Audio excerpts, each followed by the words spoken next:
Chapter 13. The Fellow of no Delicacy.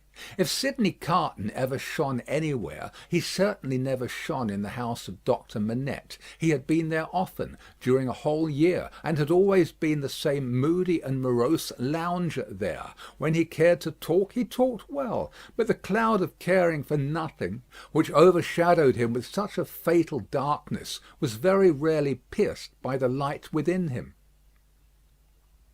And yet he did care something for the streets that environed that house, and for the senseless stones that made their pavements. Many a night he vaguely and unhappily wandered there, when wine had brought no transitory gladness to him. Many a dreary daybreak revealed his solitary figure lingering there, and still lingering there, when the first beams of the sun, brought into strong relief, removed beauties of architecture in spires of churches and lofty buildings, as perhaps the quiet time brought some sense of better things, else forgotten and unattainable, into his mind. Of late, the neglected bed in the Temple Court had known him more scantily than ever, and often, when he had thrown himself upon it no longer than a few minutes, he had got up again and haunted that neighbourhood.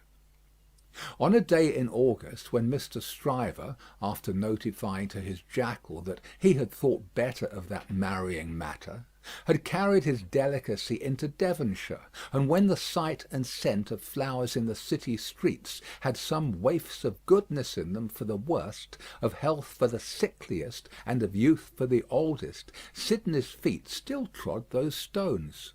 From being irresolute and purposeless, his feet became animated by an intention, and in the working out of that intention they took him to the doctor's door. He was shown upstairs and found Lucy at her work, alone. She had never been quite at her ease with him, and received him with some little embarrassment as he seated himself near her table.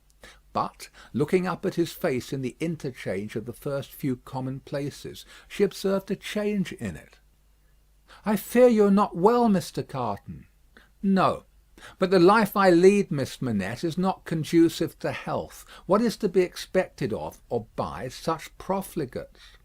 Is it not, forgive me, I have begun the question on my lips, a pity to live no better life?" "God knows it is a shame." "Then why not change it?" Looking gently at him again, she was surprised and saddened to see that there were tears in his eyes. There were tears in his voice too, as he answered, "It is too late for that. I shall never be better than I am. I shall sink lower and be worse." He leaned an elbow on her table and covered his eyes with his hand. The table trembled in the silence that followed. She had never seen him softened, and was much distressed. He knew her to be so, without looking at her, and said, "Pray forgive me, Miss Manette. I break down before the knowledge of what I want to say to you. Will you hear me?" "If it will do you any good, Mr. Carton, if it would make you happier, it would make me very glad." "God bless you for your sweet compassion." He unshaded his face after a little while, and spoke steadily. "Don't be afraid to hear me. Don't shrink from anything I say. I am like one who died young. All my life might have been. No, Mr. Carton, I'm sure that the best part of it might still be. I'm sure that you might be much, much worthier of yourself." "Say of you, Miss Manette, and although I know better, although in the mystery of my own wretched heart I know better, I shall never forget it."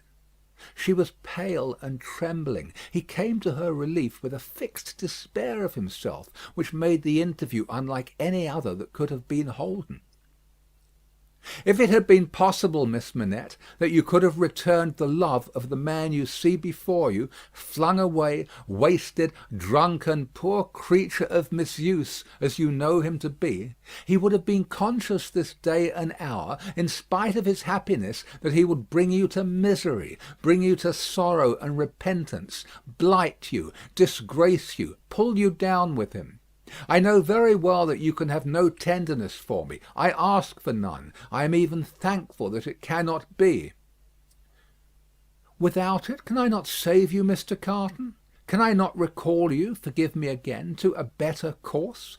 Can I in no way repay your confidence? I know this is a confidence," she modestly said, after a little hesitation, and in earnest tears. "I know you would say this to no one else. Can I turn it to no good account for yourself, Mr. Carton?" He shook his head. "To none. No, Miss Manette, to none. If you will hear me through a very little more, all you can ever do for me is done. I wish you to know that you have been the last dream of my soul. In my degradation I have not been so degraded but that the sight of you with your father, and of this home made such a home by you, has stirred old shadows that I thought had died out of me. Since I knew you, I have been troubled by a remorse that I thought would never reproach me again, and have heard whispers from old voices, impelling me upward, that I thought were silent for ever. I have had unformed ideas of striving afresh, beginning anew, shaking off sloth and sensuality, and fighting out the abandoned fight, a dream, all a dream that ends in nothing, and leaves the sleeper where he lays down. But I wish you to know that you inspired it." "Will nothing of it remain? Oh, Mr. Carton, think again, try again." "No, Miss Manette. All through it I have known myself to be quite undeserving. And yet I have had the weakness, and have still the weakness, to wish you to know with what a sudden mastery you kindled me, heap of ashes that I am, into fire. A fire, however inseparable in its nature from myself, quickening nothing, lighting nothing, doing no service, idly burning away. Since it is my misfortune, Mr. Carton, to have made you more unhappy than you were before you knew me—" "Don't say that, Miss Manette, for you would have reclaimed me, if anything could. You will not be the cause of my becoming worse. Since the state of your mind that you describe is, at all events, attributable to some influence of mine, this is what I mean, if I can make it plain. Can I use no influence to serve you? Have I no power for good with you at all?" "The utmost good that I am capable of now, Miss Manette, I have come here to realise.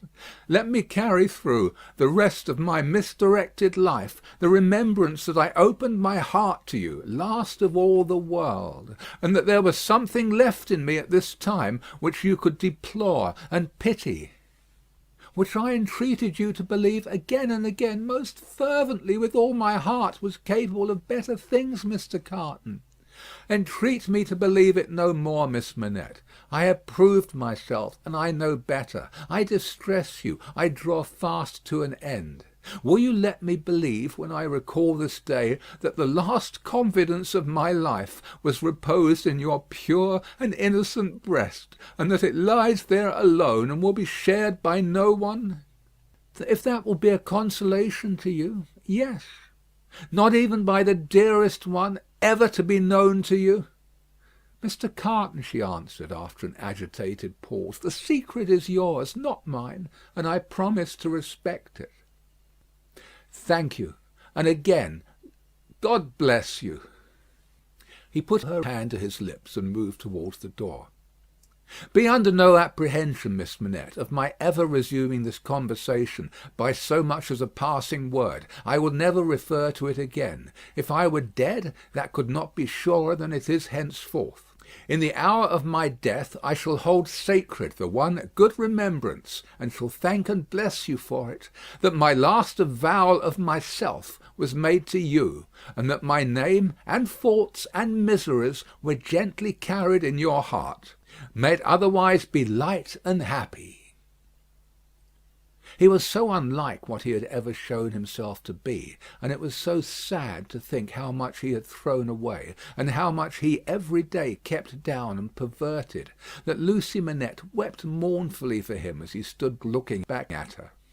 "Be comforted," he said. "I am not worth such feeling, Miss Manette. An hour or two hence, and the low companions and low habits that I scorn but yield to will render me less worth such tears as those than any wretch who creeps along the streets. Be comforted.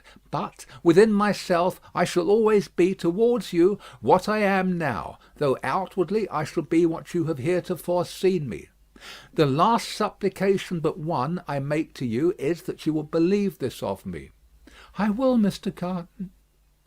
"My last supplication of all is this, and with it I will relieve you of a visitor with whom I well know you have nothing in unison, and between whom and you there is an impassable space. It is useless to say it, I know, but it rises out of my soul. For you, and any dear to you, I would do anything. If my career were of that better kind that there was any opportunity or capacity of sacrifice in it, I would embrace any sacrifice for you and for those dear to you. Try to hold me in your mind some quiet times as ardent and sincere in this one thing. The time will come, the time will not be long in coming, when new ties will be formed about you, ties that will bind you yet more tenderly and strongly to the home you so adorn, the dearest ties that will ever grace and gladden you.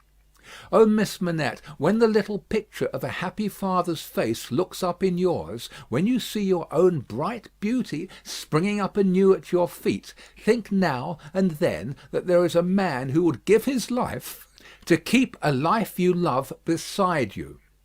He said farewell, said a last "God bless you," and left her. End of Book 2, Chapter 13.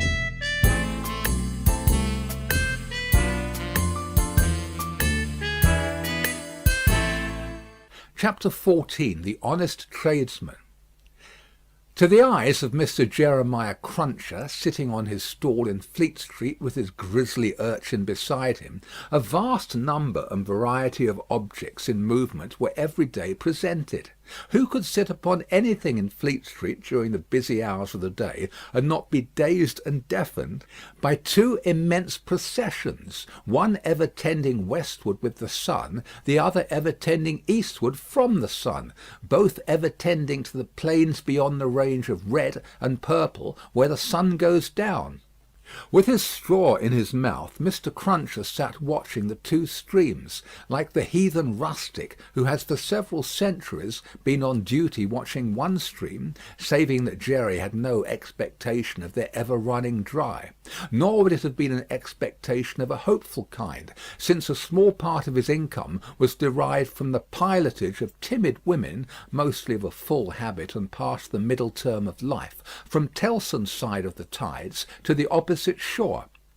Brief as such companionship was in every separate instance, Mr. Cruncher never failed to become so interested in the lady as to express a strong desire to have the honour of drinking her very good health.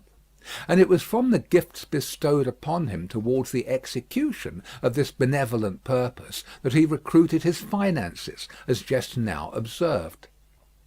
Time was when a poet sat upon a stall in a public place and mused in the sight of men.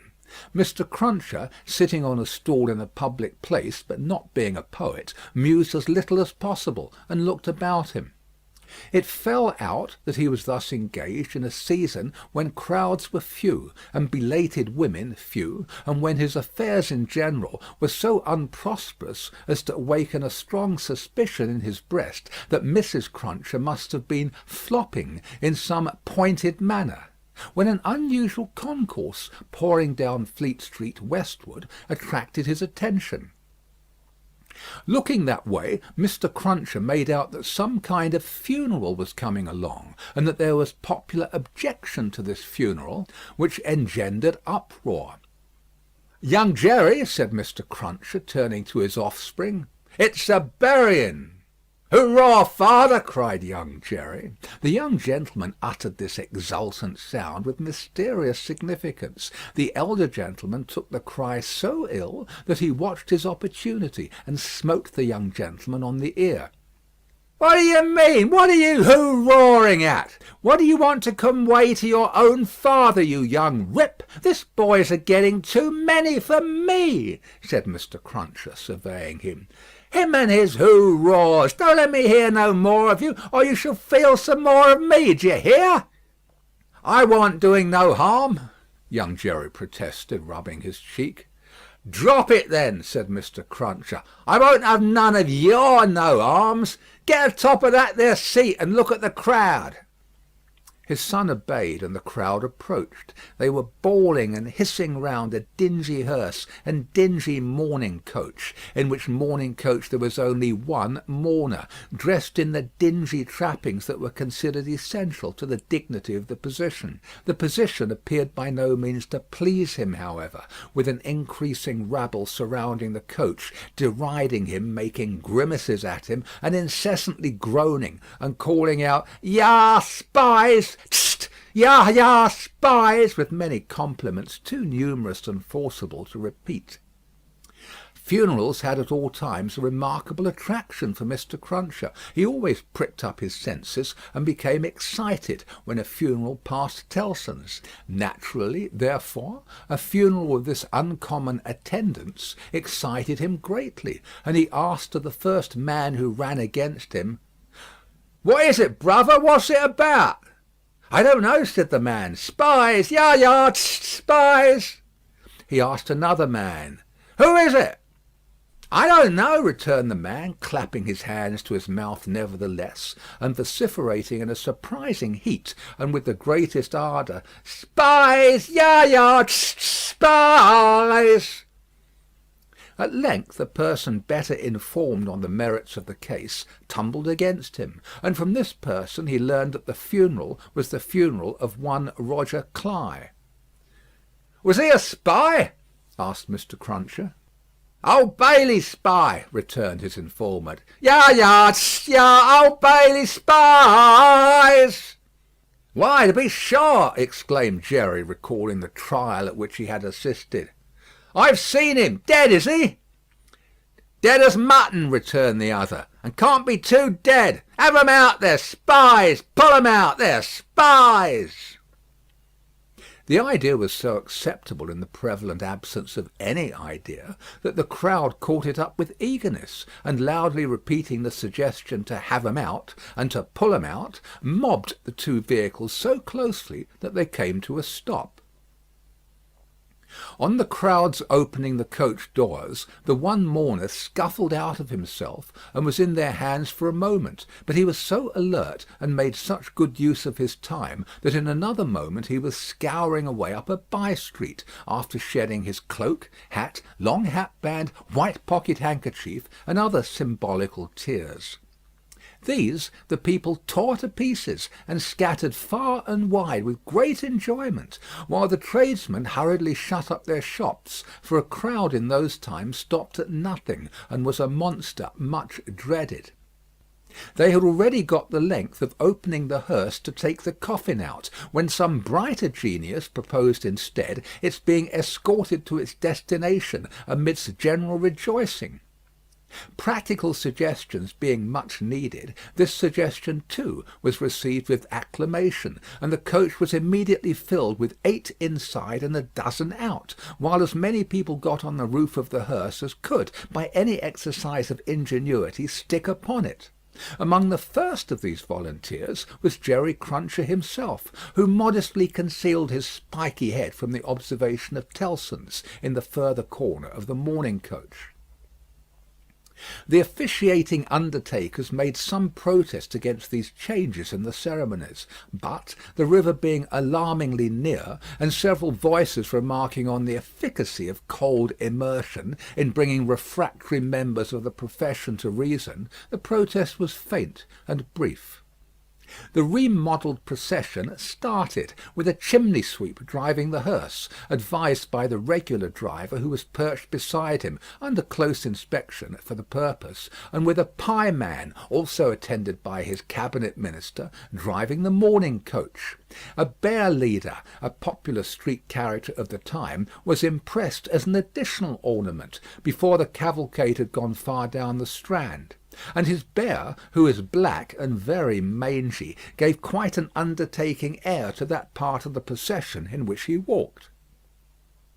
Thus, with beer drinking, pipe smoking, song roaring, and infinite caricaturing of woe, the disorderly procession went its way, recruiting at every step, and all the shops shutting up before it. Its destination was the old church of St. Pancras, far off in the fields. It got there in course of time, insisted on pouring into the burial ground, finally accomplished the interment of the deceased Roger Cly in its own way, and highly to its own satisfaction.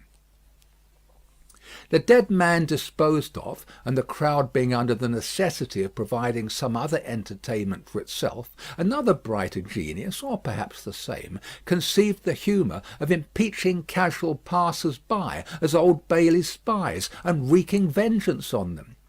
Chase was given to some scores of inoffensive persons who had never been near the Old Bailey in their lives, in the realization of this fancy, and they were roughly hustled and maltreated. The transition to the sport of window breaking, and thence to the plundering of public houses, was easy and natural. At last, after several hours, when sundry summer houses had been pulled down, and some area railings had been torn up, to arm the more belligerent spirits, a rumour got about that the guards were coming. Before this rumour the crowd gradually melted away, and perhaps the guards came, and perhaps they never came, and this was the usual progress of a mob. Mr. Cruncher did not assist at the closing sports, but had remained behind in the churchyard, to confer and condole with the undertakers. The place had a soothing influence on him. He procured a pipe from a neighbouring public house, and smoked it, looking in at the railings and maturely considering the spot. "Jerry," said Mr. Cruncher, apostrophising himself in his usual way, "you see that there Cly that day, and you see with your own eyes that he was a young un and a straight maiden." Having smoked his pipe out, and ruminated a little longer, he turned himself about, that he might appear, before the hour of closing, on his station at Tellson's.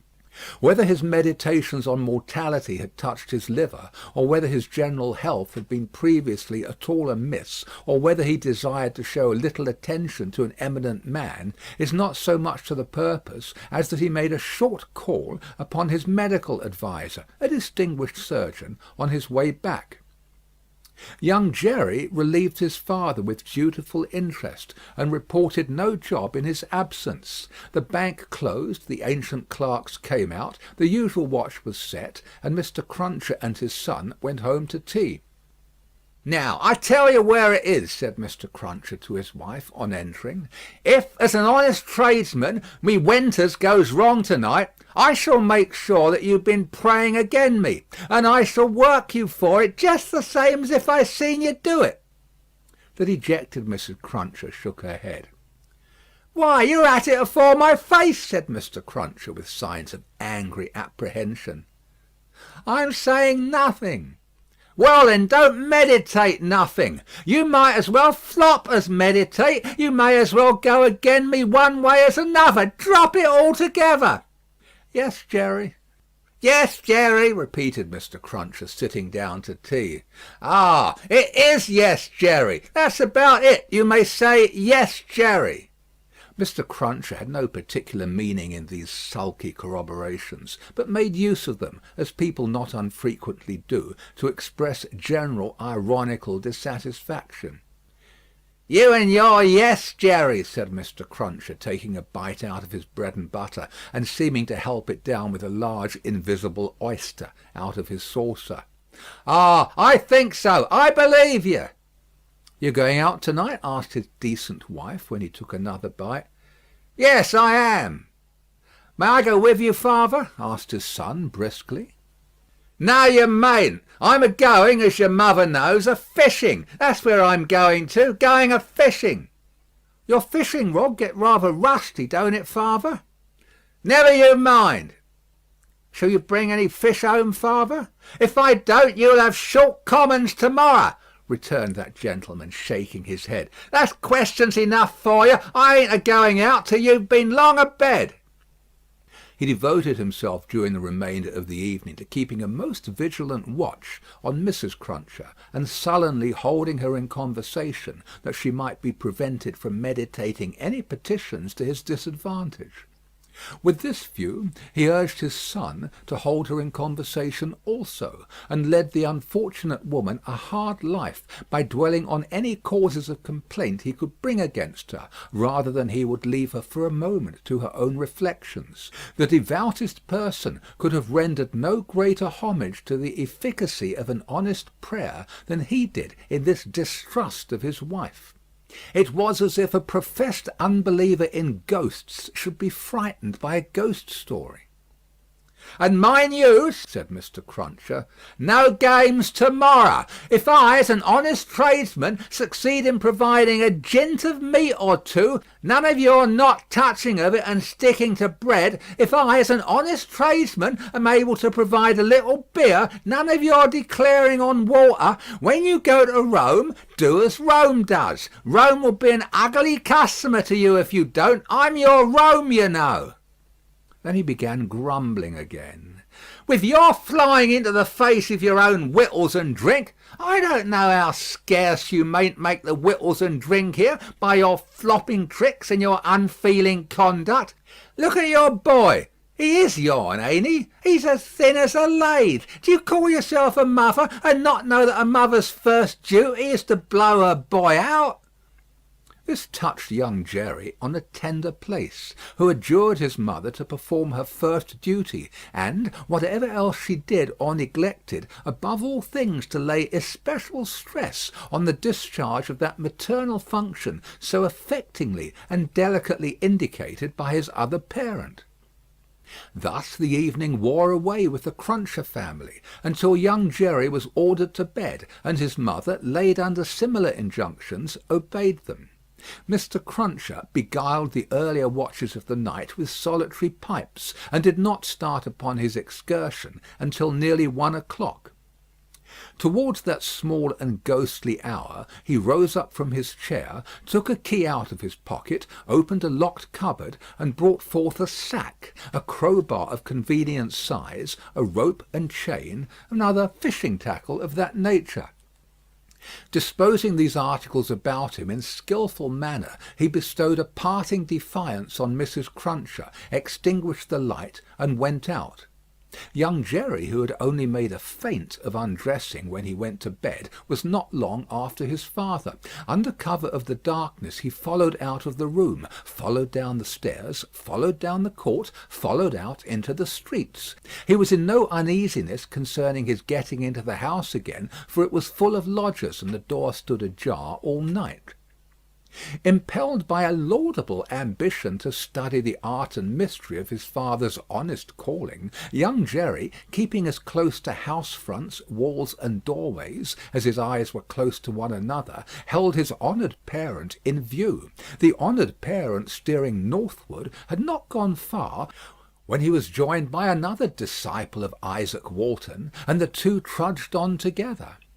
Within half an hour from the first starting, they were beyond the winking lamps, and the more than winking watchman, and were out upon a lonely road. Another fisherman was picked up here, and that so silently that if young Jerry had been superstitious, he might have supposed the second follower of the gentle craft to have, all of a sudden, split himself into two.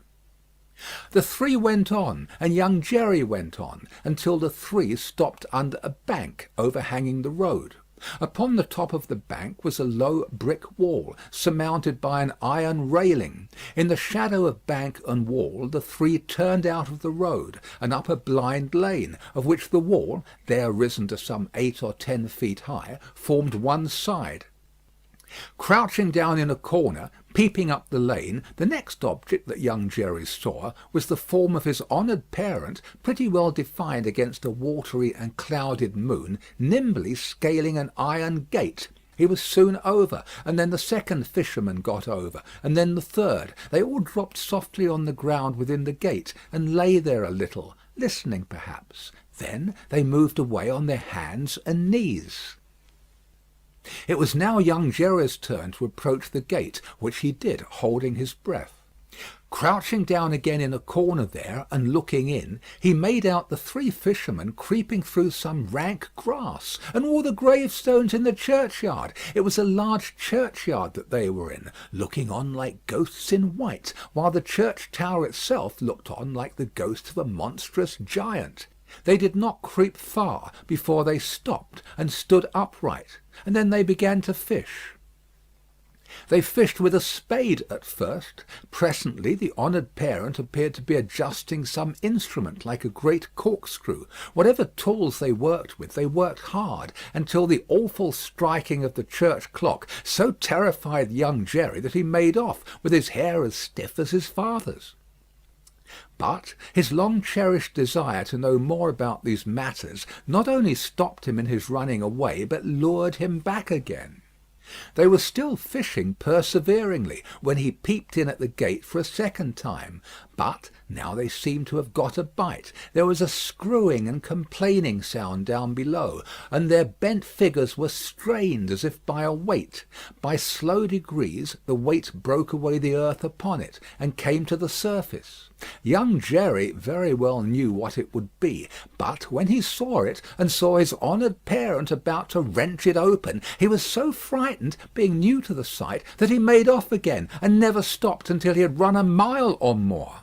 He would not have stopped then for anything less necessary than breath, it being a spectral sort of race that he ran, and one highly desirable to get to the end of. He had a strong idea that the coffin he had seen was running after him, and pictured as hopping on behind him bolt upright upon its narrow end, always at the point of overtaking him and hopping on at his side, perhaps taking his arm. It was a pursuer to shun. It was an inconsistent and ubiquitous fiend too, for, while it was making the whole night behind him dreadful, he darted out into the roadway to avoid dark alleys, fearful of it coming hopping out of them, like a dropsical boy's kite without tail and wings. It hid in doorways too, rubbing its horrible shoulders against doors, and drawing them up to its ears, as if it were laughing. It got into shadows on the road, and lay cunningly on its back to trip him up. All this time it was incessantly hopping on behind and gaining on him, so that when the boy got to his own door he had reason for being half dead, and even then it would not leave him, but followed him upstairs with a bump on every stair, scrambled into bed with him, and bumped down dead and heavy on his breast when he fell asleep. From his oppressed slumber, young Jerry in his closet was awakened after daybreak and before sunrise by the presence of his father in the family room. Something had gone wrong with him, at least so young Jerry inferred, from the circumstance of his holding Mrs. Cruncher by the ears and knocking the back of her head against the headboard of the bed. "I told you I would," said Mr. Cruncher. "And I did." "Jerry, Jerry, Jerry," his wife implored. "You oppose yourself to the profit of the business," said Jerry, "and me and my partners suffer. You was to honour and obey. Why the devil don't you?" "I try to be a good wife, Jerry," the poor woman protested with tears. "Is it being a good wife to oppose your husband's business? Is it honouring your husband to dishonour his business? Is it obeying your husband to disobey him on the vital subject of his business?" "You hadn't taken to the dreadful business then, Jerry." "It's enough for you," retorted Mr. Cruncher. "To be the wife of an honest tradesman, and not to occupy your female mind with calculations when he took to his trade or when he didn't. An honouring and obeying wife would let his trade alone altogether. Call yourself a religious woman? If you're a religious woman, give me an irreligious one. You will have no more natural sense of duty than the bed of this here Thames River has of a pile, and similarly it must be knocked into you." The altercation was conducted in a low tone of voice, and terminated in the honest tradesman kicking off his clay-soiled boots and lying down at his length on the floor. After taking a timid peep at him lying on his back, with his rusty hands under his head for a pillow, his son lay down too, and fell asleep again. There was no fish for breakfast, and not much of anything else. Mr. Cruncher was out of spirits and out of temper, and kept an iron pot lid by him as a projectile for the correction of Mrs. Cruncher, in case he should observe any symptoms of her saying grace. He was brushed and washed at the usual hour, and set off with his son to pursue his ostensible calling. Young Jerry, walking with the stool under his arm at his father's side along sunny and crowded Fleet Street, was a very different young Jerry from him of the previous night, running home through darkness and solitude from his grim pursuer. His cunning was fresh with the day, and his qualms were gone with the night, in which particulars it is not improbable that he had compeers in Fleet Street and the City of London that fine morning. "Father," said young Jerry, as they walked along, taking care to keep at arm's length and to have the stall well between them, "what's a resurrection man?" Mr. Cruncher came to a stop on the pavement before he answered, "How should I know?" "I thought you knowed everything, father," said the artless boy. Well," returned Mr. Cruncher, going on again, and lifting off his hat to give his spikes free play. "He's a tradesman." "What's his goods, father?" asked the brisk young Jerry. "His goods," said Mr. Cruncher, after turning it over in his mind, "is a branch of scientific goods." "Persons' bodies, ain't it, father?" asked the lively boy. "I believe it is something of the sort," said Mr. Cruncher. "Oh, father, I should so like to be a resurrection man when I'm quite growed up." Mr. Cruncher was soothed, but shook his head in a dubious and moral way. "It depends upon how you develop your talents. Be careful to develop your talents, and ne'er to say no more than you can help to nobody, and there's no telling at the present time what you may not come to be fit for." As young Jerry, thus encouraged, went on a few yards in advance, to plant the stall in the shadow of the bar, Mr. Cruncher added to himself, "Jerry, you honest tradesman, there's hope what that boy will yet be a blessing to you, and a recompense to you for his mother." End of Book 2, Chapter 14.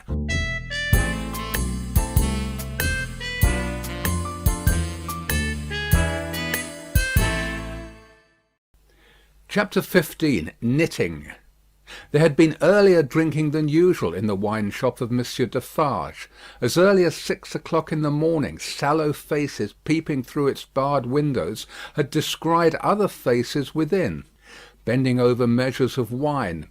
Monsieur Defarge sold a very thin wine at the best of times, but it would seem to have been an unusually thin wine that he sold at this time. A sour wine, moreover, or a souring, for its influence on the mood of those who drank it was to make them gloomy. No vivacious bacchanalian flame leaped out of the pressed grape of Monsieur Defarge, but a smouldering fire that burnt in the dark lay hidden in the dregs of it. This had been the third morning in succession on which there had been early drinking at the wine shop of Monsieur Defarge. It had begun on Monday, and here was Wednesday come. There had been more of early brooding than drinking, for many men had listened and whispered and slunk about there from the time of the opening of the door, who could not have laid a piece of money on the counter to save their souls. These were to the full as interested in the place, however, as if they could have commanded whole barrels of wine, and they glided from seat to seat, and from corner to corner, swallowing talk in lieu of drink with greedy looks. Notwithstanding an unusual flow of company, the master of the wine shop was not visible. He was not missed, for nobody who crossed the threshold looked for him. Nobody asked for him. Nobody wondered to see only Madame Defarge in her seat, presiding over the distribution of wine, with a bowl of battered small coins before her, as much defaced and beaten out of their original impress as the small coinage of humanity from whose ragged pockets they had come. A suspended interest and a prevalent absence of mind were perhaps observed by the spies who looked in at the wine shop, as they looked in at every place, high and low, from the king's palace to the criminal's jail. games at cards languished, players at dominoes musingly built towers with them, drinkers drew figures on the table with spilt drops of wine. Madame Defarge herself picked out the pattern on her sleeve with her toothpick, and saw and heard something inaudible and invisible a long way off. Thus Saint Antoine in this vinous feature of his until midday. It was high noontide when two dusty men passed through his streets and under his swinging lamps, of whom one was Monsieur Defarge, the other a mender of roads in a blue cap. All adust and athirst, the two entered the wine shop. Their arrival had lighted a kind of fire in the breast of Saint Antoine, fast spreading as they came along, which stirred and flickered in flames of faces at most doors and windows. Yet no one had followed them, and no man spoke when they entered the wine shop, though the eyes of every man there were turned upon them. "Good day, gentlemen," said Monsieur Defarge. It may have been a signal for loosening the general tongue. It elicited an answering chorus of "Good day." "It is bad weather, gentlemen," said Defarge, shaking his head. Upon which every man looked at his neighbour, and then all cast down their eyes and sat silent, except one man, who got up and went out. "My wife," said Defarge aloud, addressing Madame Defarge, "I have travelled certain leagues with this good mender of roads, called Jacques. I met him by accident a day and a half's journey out of Paris. He is a good child, this mender of roads, called Jacques. Give him to drink, my wife." A second man got up and went out. Madame Defarge set wine before the mender of roads called Jacques, who doffed his blue cap to the company, and drank. In the breast of his blouse he carried some coarse dark bread. He ate of this between whiles, and sat munching and drinking near Madame Defarge's counter. A third man got up and went out. Defarge refreshed himself with a draught of wine, but he took less than was given to the stranger, as being himself a man to whom it was no rarity, and stood waiting until the countryman had made his breakfast. He looked at no one present, and no one now looked at him, not even Madame Defarge, who had taken up her knitting and was at work. "Have you finished your repast, friend?" he asked, in due season. "Yes, thank you." "Come, then, you shall see the apartment that I told you you could occupy. It will suit you to a marvel." Out of the wine shop into the street, out of the street into a courtyard, out of the courtyard up a steep staircase, out of the staircase into a garret, formerly the garret where a white-haired man sat on a low bench, stooping forward and very busy, making shoes. No white-haired man was there now, but the three men were there who had gone out of the wine shop singly, and between them and the white-haired man afar off was the one small link, that they had once looked in at him through the chinks in the wall. Defarge closed the door carefully, and spoke in a subdued voice. "Jacques 1, Jacques 2, Jacques 3. This is the witness encountered by appointment by me, Jacques 4. He will tell you all. Speak, Jacques 5." The mender of roads, blue cap in hand, wiped his swarthy forehead with it, and said, "Where shall I commence, monsieur?" "Commence," was Monsieur Defarge's not unreasonable reply, "at the commencement." "I saw him then, messieurs," began the mender of roads, "a year ago this running summer, underneath the carriage of the Marquis, hanging by the chain. Behold the manner of it. I leaving my work on the road, the sun going to bed, the carriage of the Marquis slowly ascending the hill, he hanging by the chain, like this." Again the mender of roads went through the whole performance, in which he ought to have been perfect by that time, seeing that it had been the infallible resource and indispensable entertainment of his village during a whole year. Jacques 1 struck in, and asked if he had ever seen the man before. "Never," answered the mender of roads, recovering his perpendicular. Jacques 3 demanded how he afterwards recognized him then. "By his tall figure," said the mender of roads, softly, and with his finger at his nose. When Monsieur the Marquis demands that evening, "Say, what is he like?" I make response, "Tall as a spectre." "You should have said short as a dwarf," returned Jacques too. But what did I know? The deed was not then accomplished, neither did he confide in me. Observe, under those circumstances even, I do not offer my testimony. Monsieur the Marquis indicates me with his finger, standing near our little fountain, and says, "To me bring that rascal." My faith, messieurs, I offer nothing. "He is right there, Jacques," murmured Defarge to him who had interrupted. "Go on." "Good," said the mender of roads with an air of mystery. "The tall man is lost, and he is sought. How many months? 9, 10, 11?" "No matter the number," said Defarge. "He is well hidden, but at last he is unluckily found. Go on." "I am again at work upon the hillside, and the sun is again about to go to bed. I am collecting my tools to descend to my cottage down in the village below, where it is already dark, when I raise my eyes and see coming over the hill 6 soldiers. In the midst of them is a tall man with his arms bound, tied to his sides, like this." With the aid of his indispensable cap, he represented a man with his elbows bound fast at his hips, with cords that were knotted behind him. "I stand aside, messieurs, by my heap of stones, to see the soldiers and their prisoner pass, for it is a solitary road that, where any spectacle is well worth looking at.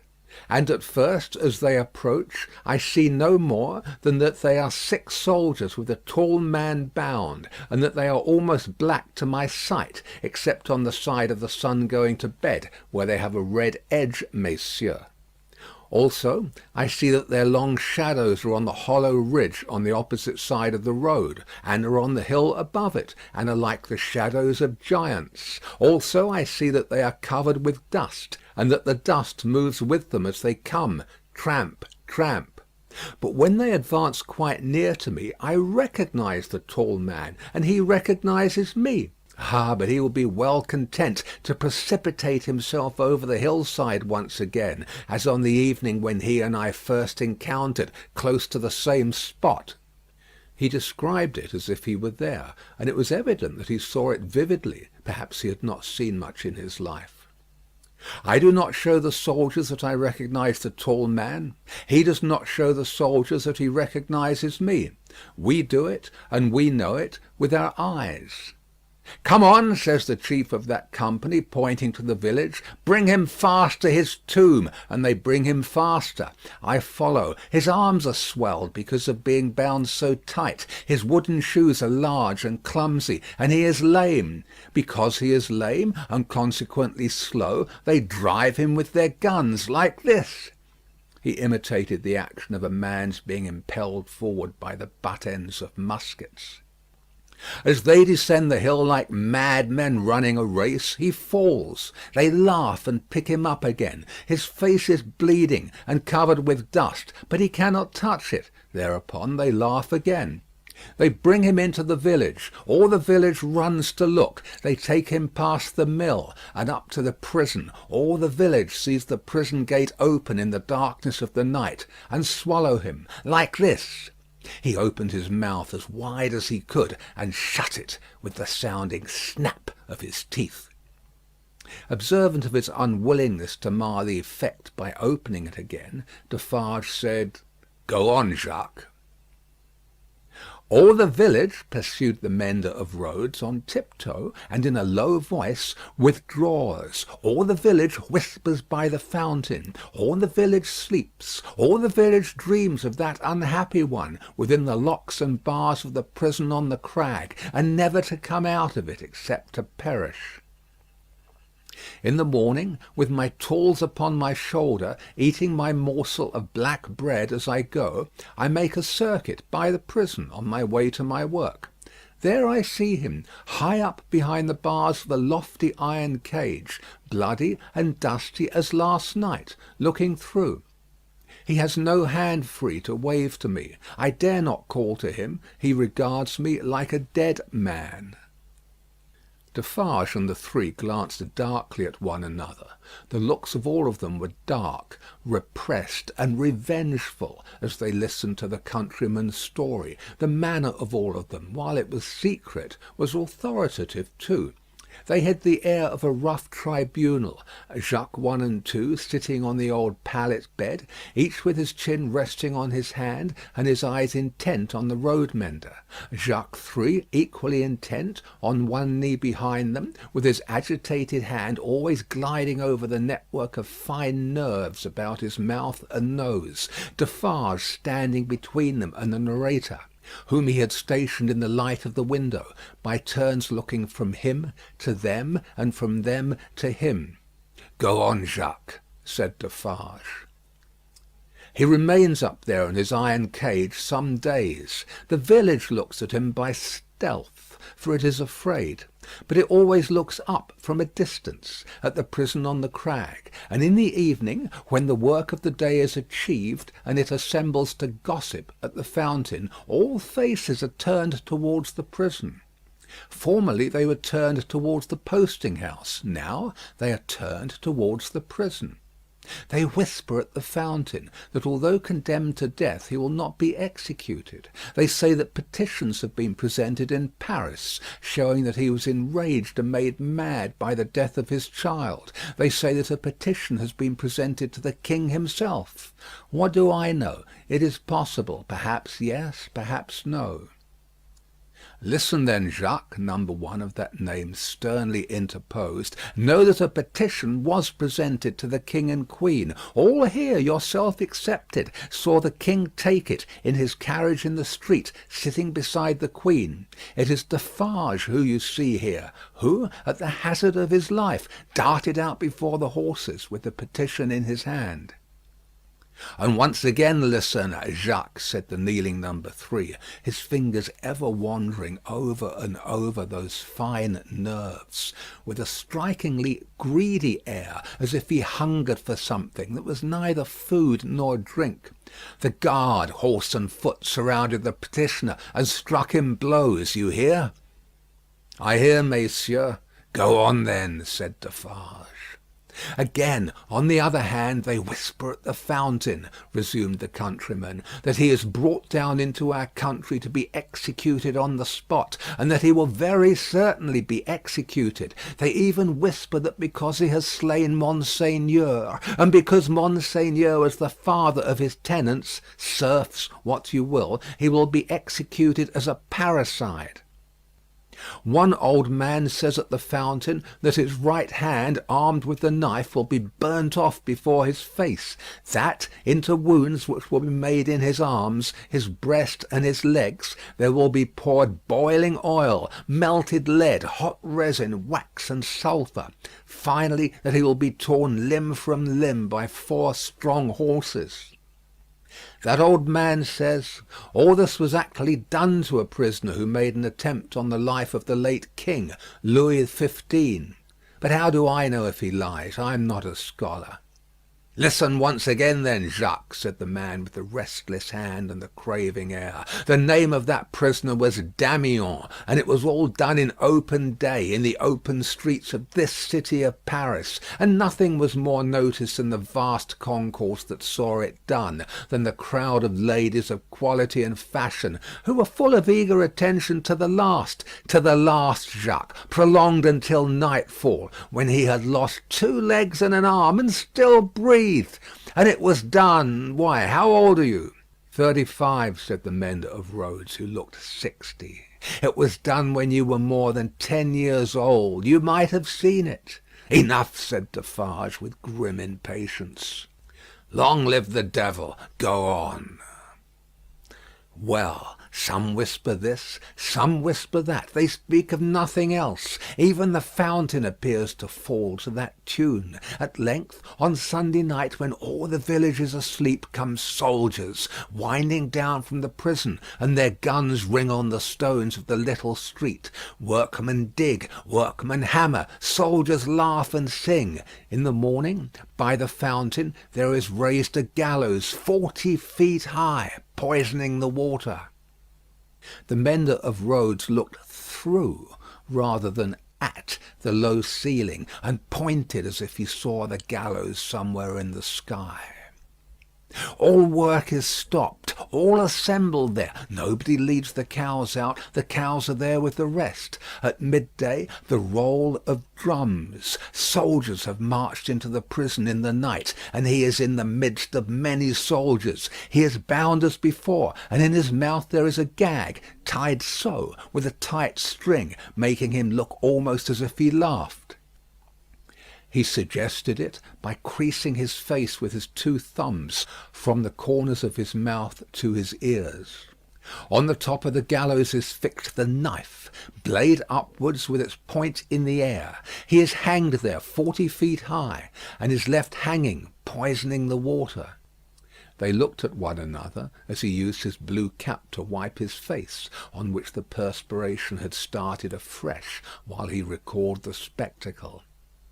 "It is frightful, messieurs. How can the women and the children draw water? Who can gossip of an evening under that shadow? Under it, have I said. When I left the village Monday evening as the sun was going to bed, and looked back from the hill, the shadow struck across the church, across the mill, across the prison, seemed to strike across the earth, messieurs, to where the sky rests upon it." The hungry man gnawed one of his fingers as he looked at the other 3, and his finger quivered with the craving that was on him. "That's all, messieurs. I left at sunset, as I had been warned to do, and I walked on, that night and half next day, until I met, as I was warned I should, this comrade. With him I came on, now riding and now walking, through the rest of yesterday and through last night, and here you see me." After a gloomy silence, the first Jacques said, "Good, you have acted and recounted faithfully. Will you wait for us a little, outside the door?" "Very willingly," said the mender of roads, whom Defarge escorted to the top of the stairs, and, leaving seated there, returned. The 3 had risen, and their heads were together when he came back to the garret. "How say you, Jacques?" demanded number 1. "To be registered." "To be registered as doomed to destruction," returned Defarge. "Magnificent," croaked the man with the craving. "The château and all the race?" inquired the first. "The château and all the race," returned Defarge. "Extermination." The hungry man repeated in a rapturous croak, "Magnificent," and began gnawing another finger. "Are you sure," asked Jacques too of Defarge, "that no embarrassment can arise from our manner of keeping the register? Without doubt it is safe, for no one beyond ourselves can decipher it. But shall we always be able to decipher it? Or, I ought to say, will she?" "Jacques," returned Defarge, drawing himself up, "if Madame my wife undertook to keep the register in her memory alone, she would not lose a word of it, nor a syllable of it. Knitted in her own stitches and her own symbols, it will always be as plain to her as the sun. Confide in Madame Defarge. It would be easier for the weakest poltroon that lives to erase himself from existence than to erase one letter of his name or crimes from the knitted register of Madame Defarge." There was a murmur of confidence and approval, and then the man who hungered asked, "Is this rustic to be sent back soon?" "I hope so. He is very simple. Is he not a little dangerous?" "He knows nothing," said Defarge. "At least nothing more than would easily elevate himself to a gallows of the same height. I charge myself with him. Let him remain with me. I will take care of him and set him on the road. He wishes to see the fine world, the king, the queen, and court. Let him see them on Sunday." "What? exclaimed the hungry man, staring. "Is it a good sign that he wishes to see royalty and nobility?" "Jacques," said Defarge, "judiciously show a cat milk if you wish her to thirst for it. Judiciously show a dog his natural prey if you wish him to bring it down one day." Nothing more was said, and the mender of roads, being found already dozing on the topmost stair, was advised to lay himself down on the pallet bed and take some rest. He needed no persuasion, and was soon asleep. Worse quarters than Defarge's wine shop could easily have been found in Paris for a provincial slave of that degree. Saving for a mysterious dread of Madame, by which he was constantly haunted, his life was very new and agreeable. But Madame sat all day at her counter, so expressly unconscious of him, and so particularly determined not to perceive that his being there had any connection with anything below the surface, that he shook in his wooden shoes whenever his eye lighted on her. For he contended with himself that it was impossible to foresee what that lady might pretend next, and he felt assured that if she should take it into her brightly ornamented head to pretend that she had seen him do a murder, and afterwards flay the victim, she would infallibly go through with it until the play was played out. Therefore, when Sunday came, the mender of roads was not enchanted, though he said he was, to find that Madame was to accompany Monsieur and himself to Versailles. It was additionally disconcerting to have Madame knitting all the way there in a public conveyance. It was additionally disconcerting yet to have Madame in the crowd in the afternoon, still with her knitting in her hands, as the crowd waited to see the carriage of the King and Queen. "You work hard, Madame," said a man near her. "Yes," answered Madame Defarge, "I have a good deal to do." "What do you make, Madame?" "Many things." "For instance?" "For instance," returned Madame Defarge composedly, "shrouds." The man moved a little further away as soon as he could, and the mender of roads fanned himself with his blue cap, feeling it mightily close and oppressive. If he needed a king and queen to restore him, he was fortunate in having his remedy at hand, for soon the large-faced king and the fair-faced queen came in their golden coach, attended by the shining bull's-eye of their court, a glittering multitude of laughing ladies and fine lords, and in jewels and silks and powder and splendour, and elegantly spurning figures and handsomely disdainful faces of both sexes. The mender of roads bathed himself, so much to his temporary intoxication, that he cried, "Long live the king! Long live the queen! Long live everybody and everything!" as if he had never heard of ubiquitous Jacques in his time. Then there were gardens, courtyards, terraces, fountains, green banks, more king and queen, more bull's-eye, more lords and ladies, more long live they all, until he absolutely wept with sentiment. During the whole of this scene, which lasted some 3 hours, he had plenty of shouting and weeping and sentimental company, and throughout Defarge held him by the collar, as if to restrain him from flying at the objects of his brief devotion and tearing them to pieces. "Bravo!" said Defarge, clapping him on the back when it was over like a patron. "You are a good boy." The mender of roads was now coming to himself, and was mistrustful of having made a mistake in his late demonstrations. But no. "You are the fellow we want," said Defarge in his ear. "You make these fools believe that it will last for ever. Then they are the more insolent, and it is the nearer ended." "Hey!" cried the mender of roads reflectively. "That's true. These fools know nothing, while they despise your breath, and would stop it for ever and ever, in you or in 100 like you, rather than in one of their own horses or dogs. They only know what your breath tells them. Let it deceive them then a little longer. It cannot deceive them too much." Madame Defarge looked superciliously at the client, and nodded in confirmation. "As to you," said she, "you would shout and shed tears for anything if it made a show and a noise. Say, would you not?"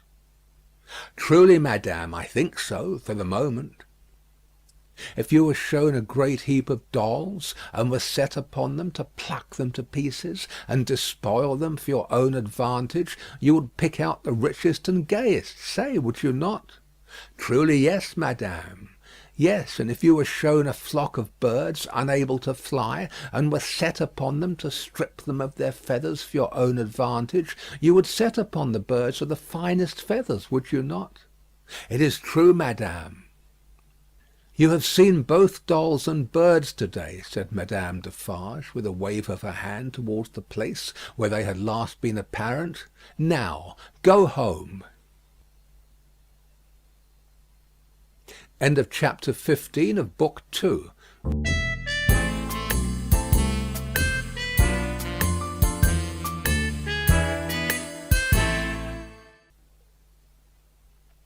Chapter 16. Still knitting.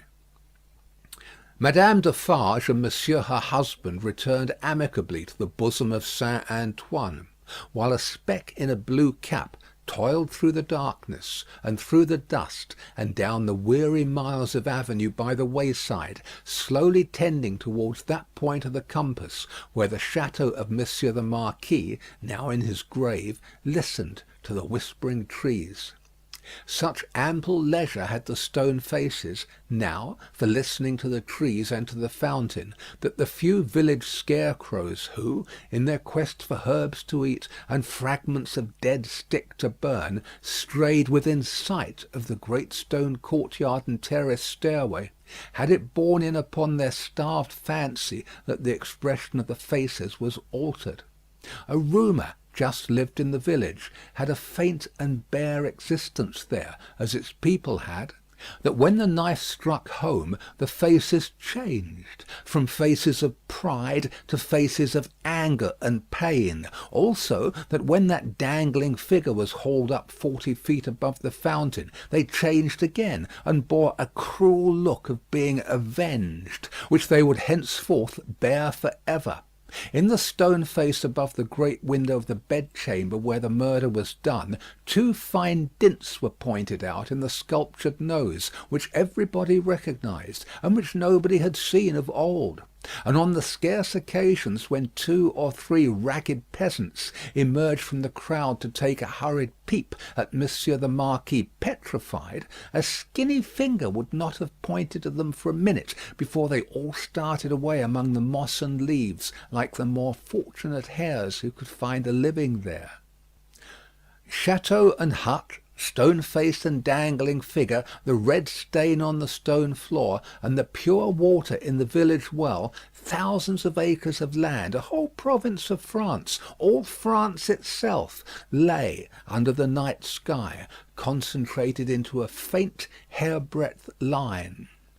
So does a whole world, with all its greatnesses and littlenesses, lie in a twinkling star; and as mere human knowledge can split a ray of light and analyse the manner of its composition, so sublimer intelligences may read in the feeble shining of this earth of ours every thought and act, every vice and virtue of every responsible creature on it. The Defarges, husband and wife, came lumbering under the starlight in their public vehicle to that gate of Paris whereunto their journey naturally tended. There was the usual stoppage at the barrier guard-house, and the usual lanterns came glancing forth for the usual examination and inquiry. Monsieur Defarge alighted, knowing 1 or 2 of the soldiery there, and 1 of the police. The latter he was intimate with, and affectionately embraced. When Saint Antoine had again enfolded the Defarges in his dusky wings, and they, having finally alighted near the saint's boundaries, were picking their way on foot through the black mud and offal of his streets, Madame Defarge spoke to her husband. "Say then, my friend, what did Jacques of the police tell thee?" Very little to-night, but all he knows. There is another spy commissioned for our quarter. There may be many more, for all that he can say, but he knows of one. "Eh well," said Madame Defarge, raising her eyebrows with a cool business air. "It is necessary to register him. How do they call that man?" "He is English." "So much the better. His name?" "Bassard," said Defarge, making it French by pronunciation. But he had been so careful to get it accurately that he then spelt it with perfect correctness. "Barsad," repeated Madame. "Good. Christian name?" "John." "John Barsad," repeated Madame, after murmuring it once to herself. "Good. His appearance, is it known?" "Age about 40 years, height about 5 feet 9, black hair, complexion dark, generally rather handsome visage, eyes dark, face thin, long and sallow, nose aquiline but not straight, having a peculiar inclination towards the left cheek, expression therefore sinister." "Eh, my faith, it is a portrait," said Madame, laughing. "He shall be registered to-morrow." They turned into the wine shop, which was closed, for it was midnight, and where Madame Defarge immediately took her post at her desk, counted the small moneys that had been taken during her absence, examined the stock, went through the entries in the book, made other entries of her own, checked the serving man in every possible way, and finally dismissed him to bed. Then she turned out the contents of the bowl of money for the second time, and began knotting them up in her handkerchief in a chain of separate knots for safe keeping through the night. All this while Defarge, with his pipe in his mouth, walked up and down, complacently admiring but never interfering; in which condition, indeed, as to the business and his domestic affairs, he walked up and down through life. The night was hot, and the shop, close shut and surrounded by so foul a neighbourhood, was ill-smelling. Monsieur Defarge's olfactory sense was by no means delicate, but the stock of wine smelt much stronger than it ever tasted, and so did the stock of rum and brandy and aniseed.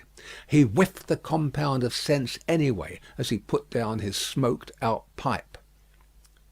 "You are fatigued," said Madame, raising her glance as she knotted the money. "There are only the usual odours."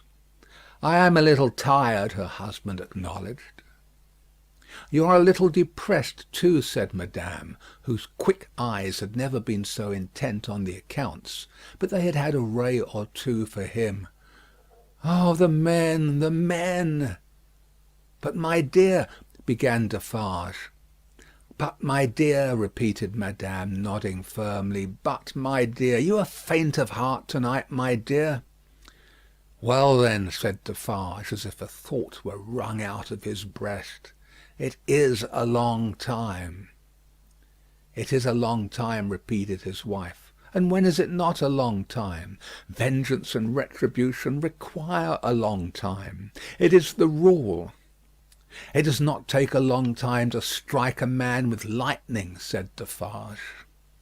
"How long," demanded Madame composedly, "does it take to make and store the lightning? Tell me." Defarge raised his head thoughtfully, as if there were something in that too. "It does not take a long time," said Madame, "for an earthquake to swallow a town. Eh, well? Tell me how long it takes to repair the earthquake." "A long time, I suppose," said Defarge. "But when it is ready, it takes place and grinds to pieces everything before it. In the meantime it is always preparing, though it is not seen or heard. That is your consolation. Keep it."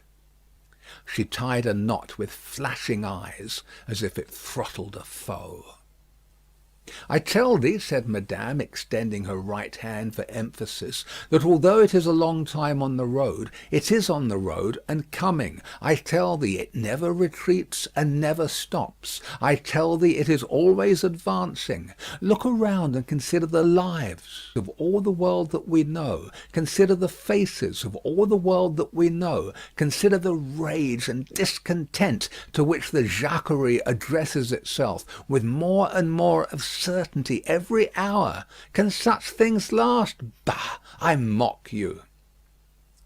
"My brave wife," returned Lafarge, standing before her with his head a little bent and his hands clasped at his back, like a docile and attentive pupil before his catechist, "I do not question all this. But it has lasted a long time, and it is possible, you know well, my wife, it is possible that it may not come during our lives." "Eh, well, how then?" demanded Madame, tying another knot, as if there were another enemy strangled. "Well," said Defarge, with a half complaining and half apologetic shrug, "we shall not see the triumph." "We shall have helped it," returned Madame, with her extended hand in strong action. "Nothing that we do is done in vain. I believe with all my soul that we shall see the triumph. But even if not, even if I knew certainly not, show me the neck of an aristocrat and tyrant, and still I would—" Then Madame, with her teeth set, tied a very terrible knot indeed. "Hold!" cried Defarge, reddening a little, as if he felt charged with cowardice. "I too, my dear, will stop at nothing." "Yes, but it is your weakness that you sometimes need to see your victim in your opportunity to sustain you. Sustain yourself without that. When the time comes, let loose the tiger and the devil, but wait for the time with the tiger and the devil chained, not shown, yet always ready." Madame enforced the conclusion of this piece of advice by striking her little counter with her chain of money, as if she knocked its brains out, and then gathering the heavy handkerchief under her arm in a serene manner, and observing that it was time to go to bed. Next noontide saw the admirable woman in her usual place in the wine shop, knitting away assiduously. A rose lay beside her, and if she now and then glanced at the flower, it was with no infraction of her usual preoccupied air. There were a few customers, drinking or not drinking, standing or seated, sprinkled about. The day was very hot, and heaps of flies, who were extending their inquisitive and adventurous perquisitions into all the glutinous little glasses near Madame, fell dead at the bottom. Their decease made no impression on the other flies out promenading, who looked at them in the coolest manner, as if they themselves were elephants or something as far removed, until they met the same fate. Curious to consider how heedless flies are. Perhaps they thought as much at court that sunny summer day. A figure entering at the door threw a shadow on Madame Defarge, which she felt to be a new one. She laid down her knitting and began to pin her rose in her headdress before she looked at the figure. It was curious. The moment Madame Defarge took up the rose, the customers ceased talking, and began gradually to drop out of the wine shop. "Good day, madame," said the newcomer. "Good day, monsieur." She said it aloud, but added to herself as she resumed her knitting, "Ha! Good day. Age about 40, height about 5 feet 9, black hair, generally rather handsome visage, complexion dark, eyes dark, thin, long and shallow face, aquiline nose, but not straight, having a peculiar inclination towards the left cheek, which imparts a sinister expression. Good day, one and all." "Have the goodness to give me a little glass of old cognac, and a mouthful of cool fresh water, madame." Madame complied with a polite air. "Marvellous cognac this, madame."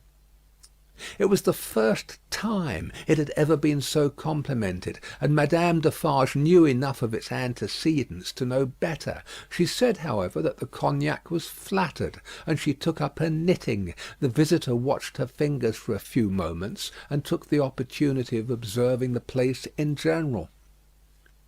"You knit with great skill, madame." "I am accustomed to it. A pretty pattern too." "You think so?" said Madame, looking at him with a smile. "Decidedly. May one ask what it is for?" "Pastime," said Madame, still looking at him with a smile, while her fingers moved nimbly. Not for use? That depends. I may find a use for it one day. If I do, well, said Madame, drawing a breath, and nodding her head with a stern kind of coquetry, I'll use it. It was remarkable, but the taste of Saint Antoine seemed to be decidedly opposed to a rose on the headdress of Madame Defarge. Two men had entered separately, and had been about to order drink, when, catching sight of that novelty, they faltered, made a pretence of looking about as if for some friend who was not there, and went away.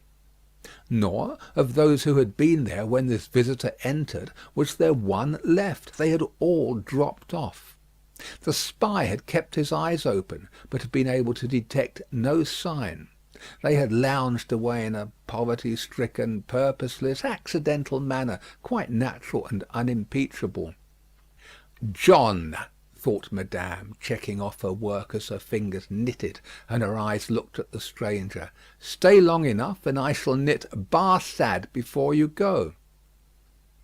You have a husband, Madame? I have. Children? No children. Business seems bad? Business is very bad. The people are so poor. Ah, the unfortunate, miserable people, so oppressed too, as you say. As you say, Madame retorted, correcting him, and deftly knitting an extra something into his name that boded him no good. Pardon me, certainly it was I who said so, but you naturally think so, of course. I think, returned Madame in a high voice. I and my husband have enough to do to keep this wine shop open without thinking. All we think here is how to live. That is the subject we think of, and it gives us from morning to night enough to think about, without embarrassing our heads concerning others. I think for others? No, no. The spy, who was there to pick up any crumbs he could find or make, did not allow his baffled state to express itself in his sinister face, but stood with an air of gossiping gallantry, leaning his elbow on Madame Defarge's little counter, and occasionally sipping his cognac. A bad business this, Madame, of Gaspard's execution. Ah, the poor Gaspard! With a sigh of great compassion. My faith, returned Madame, coolly and lightly, if people use knives for such purposes, they have to pay for it. He knew beforehand what the price of his luxury was. He has paid the price. I believe, said the spy, dropping his soft voice to a tone that invited confidence, and expressing an injured revolutionary susceptibility in every muscle of his wicked face, I believe there is much compassion and anger in this neighbourhood touching the poor fellow, and between ourselves. Is there? asked Madame vacantly. Is there not? Here is my husband, said Madame Defarge. As the keeper of the wine shop entered at the door, the spy saluted him by touching his hat, and saying with an engaging smile, Good day, Jacques. Defarge stopped short and stared at him. Good day, Jacques, the spy repeated, with not quite so much confidence, or quite so easy a smile under the stare. You deceive yourself, monsieur, returned the keeper of the wine shop. You mistake me for another. That is not my name. I am Ernest Defarge. It is all the same, said the spy airily, but discomfited too. Good day. Good day, answered Defarge dryly. I was saying to Madame, with whom I had the pleasure of chatting when you entered, that they tell me there is, and no wonder, much sympathy and anger in Saint Antoine touching the unhappy fate of poor Gaspard. No one has told me so, said Defarge, shaking his head. I know nothing of it. Having said it, he passed behind the little counter, and stood with his hand on the back of his wife's chair, looking over that barrier at the person to whom they were both opposed, and whom either of them would have shot with the greatest satisfaction. The spy, well used to his business, did not change his unconscious attitude, but drained his little glass of cognac, took a sip of fresh water, and asked for another glass of cognac. Madame Defarge poured it out for him, took to her knitting again, and hummed a little song over it. "You seem to know this quarter well, that is to say, better than I do," observed Defarge. "Not at all; but I hope to know it better. I am so profoundly interested in its miserable inhabitants." "Ha!" muttered Defarge. "The pleasure of conversing with you, Monsieur Defarge, recalls to me," pursued the spy, "that I have the honour of cherishing some interesting associations with your name." "Indeed," said Defarge, with much indifference. "Yes, indeed. When Doctor Manette was released, you, his old domestic, had the charge of him. I know. He was delivered to you. You see I am informed of the circumstances." "Such is the fact, certainly," said Defarge. He had had it conveyed to him, in an accidental touch of his wife's elbow as she knitted and warbled, that he would do best to answer, but always with brevity. "It was to you," said the spy, "that his daughter came, and it was from your care that his daughter took him, accompanied by a neat brown monsieur, how is he called in a little wig lorry, of the Bank of Tellson and Company, over to England." "Such is the fact," repeated Defarge. "Very interesting remembrances," said the spy. "I have known Doctor Manette and his daughter in England." "Yes," said Defarge. "You don't hear much about them now?" said the spy. "No," said Defarge. "In effect," Madame struck in, looking up from her work and her little song, "we never hear about them. We received the news of their safe arrival, and perhaps another letter, or perhaps two; but since then they have gradually taken their road in life, we ours, and we have held no correspondence." "Perfectly so, madame," replied the spy. "She is going to be married." "Going?" echoed Madame. "She was pretty enough to have been married long ago. You English are cold, it seems to me." "Oh, you know I am English?" "I perceive your tongue is," returned Madame; "and what the tongue is, I suppose the man is." He did not take the identification as a compliment, but he made the best of it, and turned it off with a laugh. After sipping his cognac to the end, he added, "Yes, Miss Manette is going to be married, but not to an Englishman, to one who, like herself, is French by birth. And speaking of Gaspard, ah, poor Gaspard, it was cruel, cruel.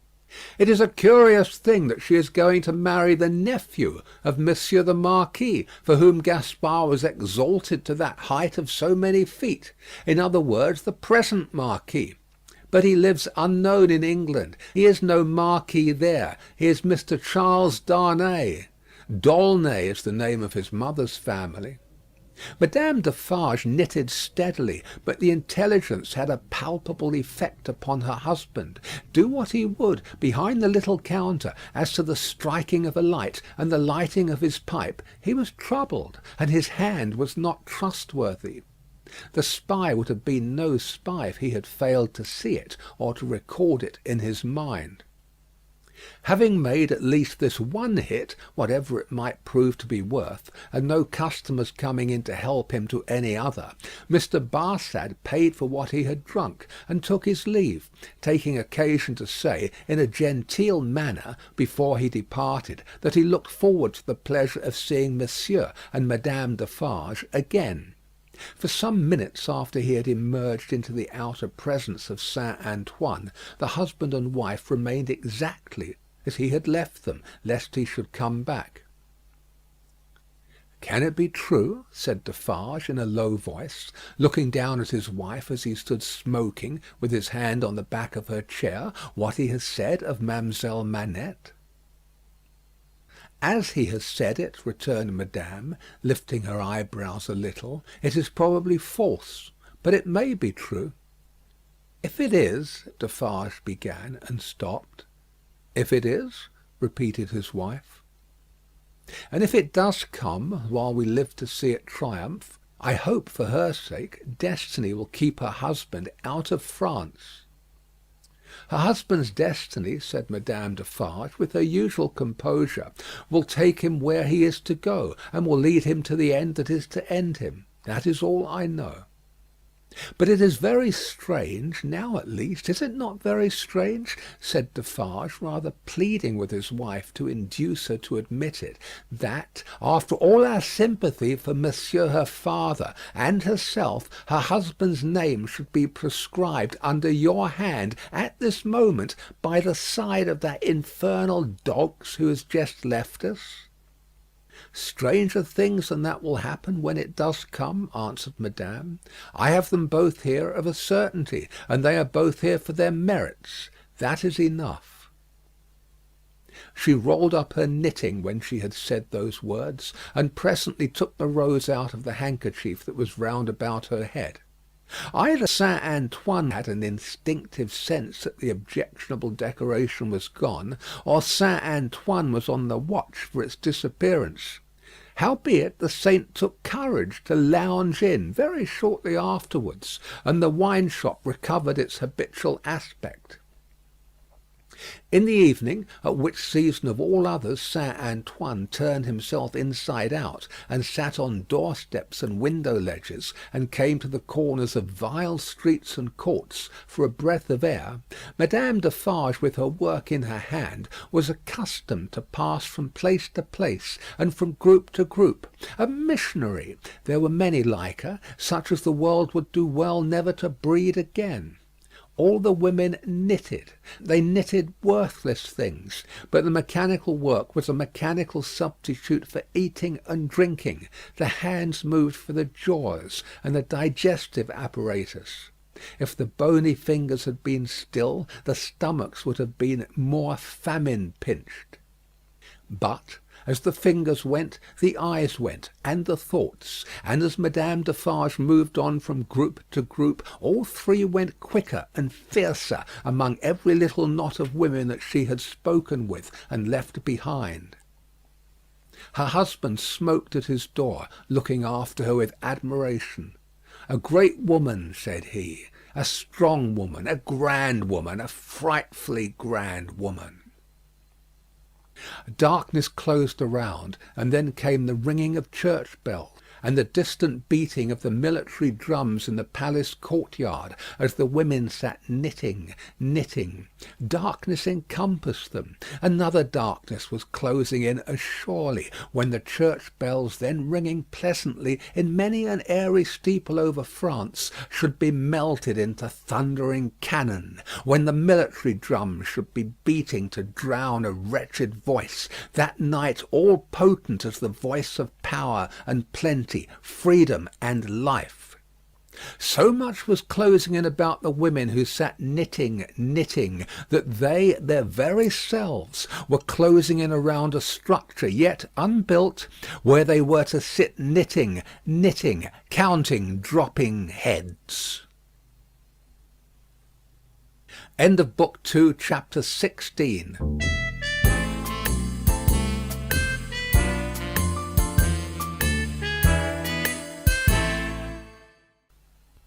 Chapter 17. One night. Never did the sun go down with a brighter glory on the quiet corner in Soho than one memorable evening, when the doctor and his daughter sat under the plane tree together. Never did the moon rise with a milder radiance over great London than on that night when it found them still seated under the tree, and shone upon their faces through its leaves. Lucy was to be married to-morrow. She had reserved this last evening for her father, and they sat alone under the plane tree. "You are happy, dear father?" "Quite, my child." They had said little, though they had been there a long time. When it was yet light enough to work and read, she had neither engaged herself in her usual work, nor had she read to him. She had employed herself in both ways, at his side under the tree, many and many a time, but this time was not quite like any other, and nothing could make it so. "And I am very happy to-night, dear father. I am deeply happy in the love that heaven has so blessed, my love for Charles, and Charles' love for me. But if my life were not to be still consecrated to you, or if my marriage was so arranged as that it would part us even by the length of a few of these streets, I should be more unhappy and self-reproachful now than I can tell you. Even as it is—" Even as it were, she could not command her voice. In the sad moonlight she clasped him by the neck and laid her face upon his breast. In the moonlight, which is always sad, as the light of the sun itself is, as the light called human life is, at its coming and going.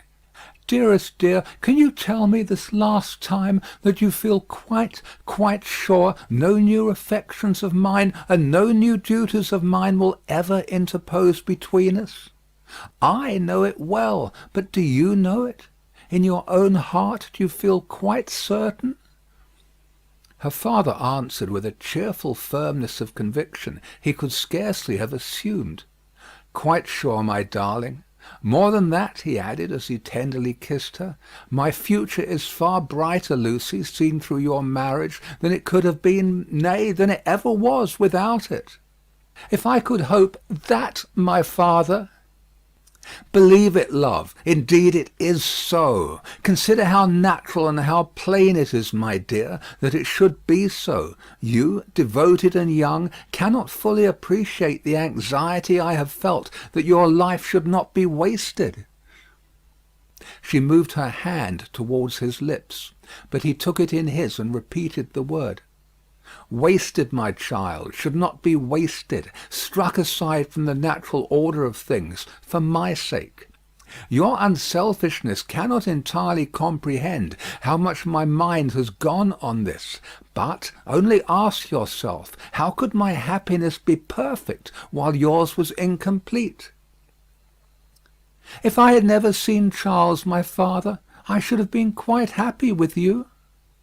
He smiled at her unconscious admission that she would have been unhappy without Charles, having seen him, and replied, "My child, you did see him, and it is Charles. If it had not been Charles, it would have been another; or if it had been no other, I should have been the cause, and then the dark part of my life would have cast its shadow beyond myself, and would have fallen on you." It was the first time, except at the trial, of her ever hearing him refer to the period of his suffering. It gave her a strange, a new sensation, while his words were in her ears, and she remembered it long afterwards. "See," said the doctor of Beauvais, raising his hand towards the moon, "I have looked at her from my prison window, when I could not bear her light. I have looked at her when it has been such torture to me to think of her shining upon what I had lost, that I have beaten my head against my prison walls. I have looked at her in a state so dun and lethargic that I have thought of nothing but the number of horizontal lines I could draw across her at the full, and the number of perpendicular lines with which I could intersect them." He added in his inward and pondering manner, as he looked at the moon, "It was 20 either way, I remember, and the 20th was difficult to squeeze in." The strange thrill with which she heard him go back to that time deepened as he dwelt upon it. But there was nothing to shock her in the manner of his reference. He only seemed to contrast his present cheerfulness and felicity with the dire endurance that was over. "I have looked at her, speculating thousands of times upon the unborn child from whom I had been rent, whether it was alive, whether it had been born alive, or the poor mother's shock had killed it, whether it was a son who would some day avenge his father. There was a time in my imprisonment when my desire for vengeance was unbearable. Whether it was a son who would never know his father's story, who might even live to weigh the possibility of his father's having disappeared of his own will and act; whether it was a daughter who would grow to be a woman." She drew closer to him and kissed his cheek and his hand. "I have pictured my daughter to myself as perfectly forgetful of me, rather altogether ignorant of me and unconscious of me. I have cast up the years of her age, year after year. I have seen her married to a man who knew nothing of my fate. I have altogether perished from the remembrance of the living, and in the next generation my place was a blank." My father, even to hear that you had such thoughts of a daughter who never existed, strikes to my heart as if I had been that child. You, Lucy? It is out of the consolation and restoration you have brought to me that these remembrances arise, and pass between us and the moon on this last night.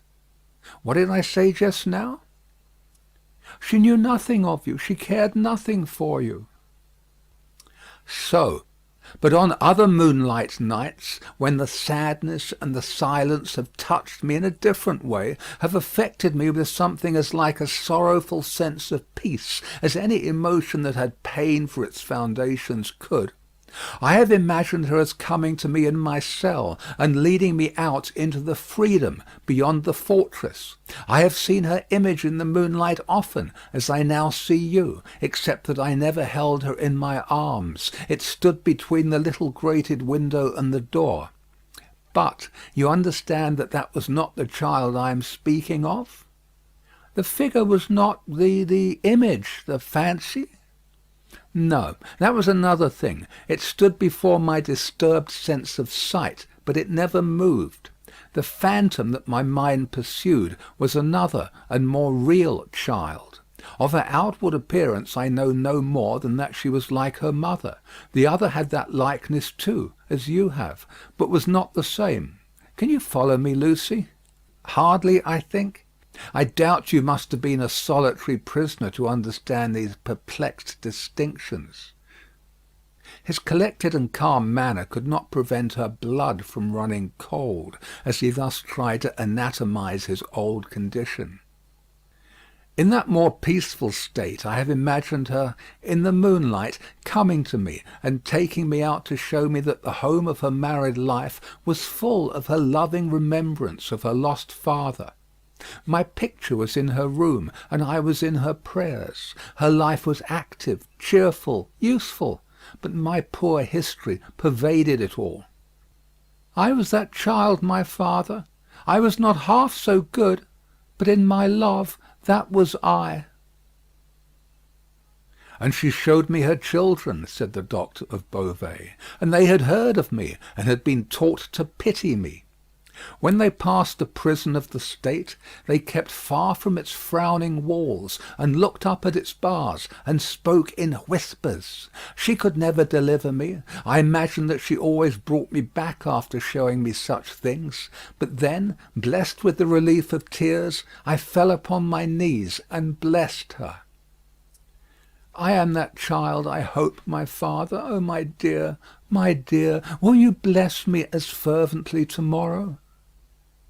Lucy, I recall these old troubles in the reason that I have to-night for loving you better than words can tell, and thanking God for my great happiness. My thoughts, when they were wildest, never rose near the happiness that I have known with you, and that we have before us.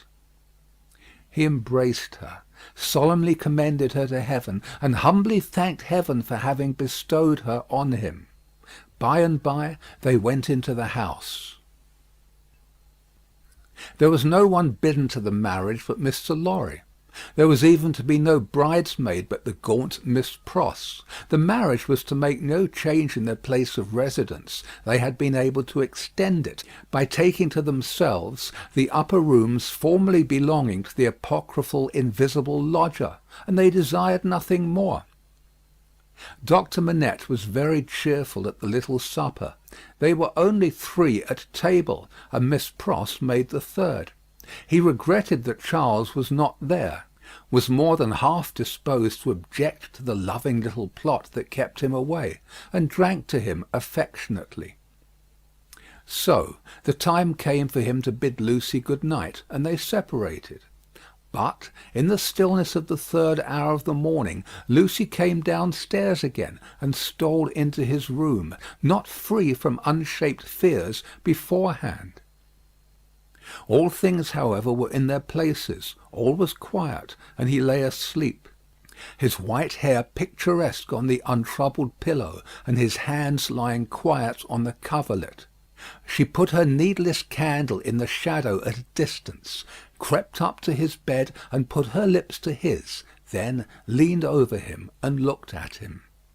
Into his handsome face the bitter waters of captivity had worn, but he covered up their tracks with a determination so strong that he held the mastery of them even in his sleep.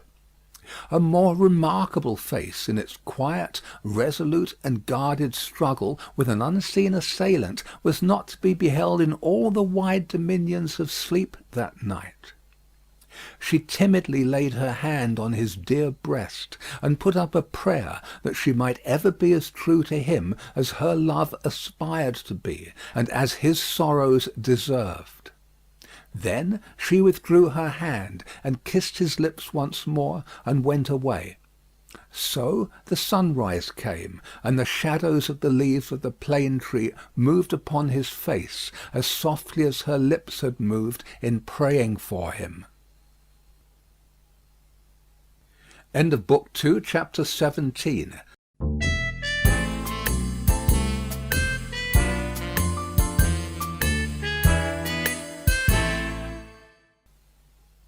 Chapter 18. 9 Days.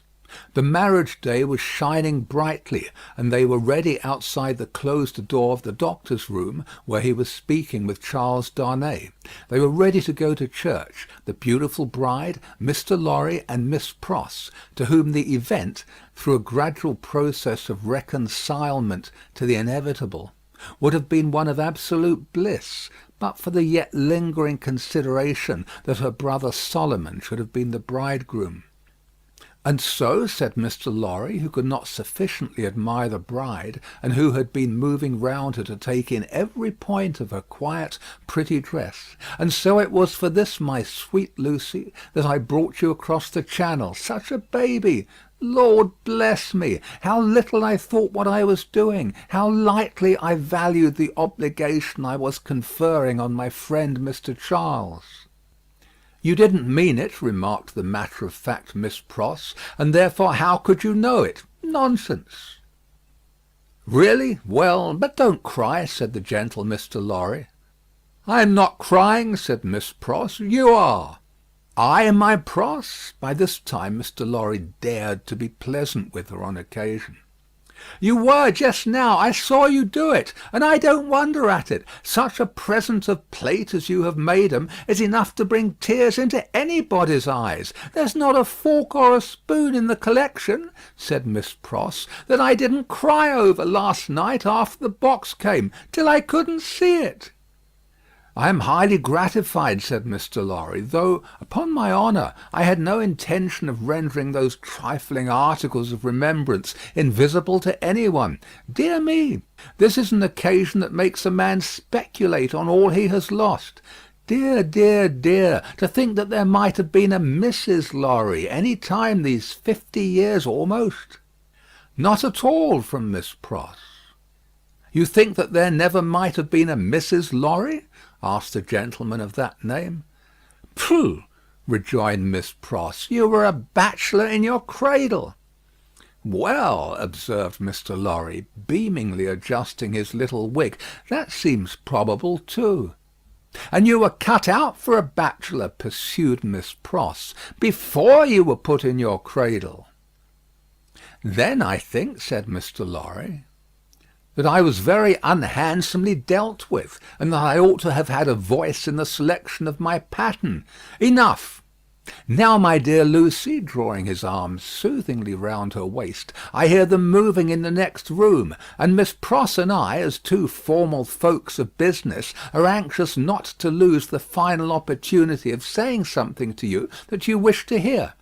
You leave your good father, my dear, in hands as earnest and as loving as your own. He shall be taken every conceivable care of during the next fortnight while you are in Warwickshire and thereabouts. Even Tellson shall go to the wall, comparatively speaking, before him. And when, at the fortnight's end, he comes to join you and your beloved husband on your other fortnight's trip in Wales, you shall say that we have sent him to you in the best health and in the happiest frame. Now, I hear somebody's step coming to the door. Let me kiss my dear girl with an old-fashioned bachelor blessing before somebody comes to claim his own.